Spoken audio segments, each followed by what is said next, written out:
রাগের মাথায় আপনি সন্তানকে বললেন তুই মর, ফেরেশতারা বলল আমিন। তোর ভবিষ্যৎ অন্ধকার, ফেরেশতারা বলল আমিন। রেগে মেগে আপনি আপনার মেয়েকে বললেন জীবনেও তোর কপালে স্বামীর ভাত জুটবে না, ফেরেশতারা আবারও বলল আমিন। আচ্ছা, আপনি না সেই ব্যক্তি যে তার নিজের জীবনের চাইতেও সন্তানকে বেশি ভালোবাসেন? আপনি না সেই ব্যক্তি যে তার সন্তানের জন্য হাসতে হাসতে নিজের জীবনটাও দিয়ে দিতে পারেন? আপনি না সেই ব্যক্তি যে আল্লাহর কাছে নিজের চাইতেও সন্তানের জন্য বেশি দোয়া করে? তাহলে কি করে নিজের হাতে নিজের সন্তানের এত বড় ক্ষতি করতে পারলেন? Doesn't make any sense. Common sense বলতে কিচ্ছু নাই আপনাদের। আপনারা কি জানেন না আপনাদের রাগের মাথায় বদদোয়া করাগুলো ফেরেশতারা আমিন বলে?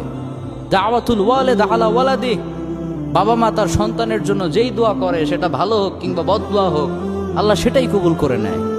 এজন্য খবরদার, নেভার কার্স ইউর চিলড্রেন। রাগের মাথায় কখনো সন্তানকে অভিশাপ করবেন না। খুব বেশি রাগ উঠে গেলে তার জন্য উল্টা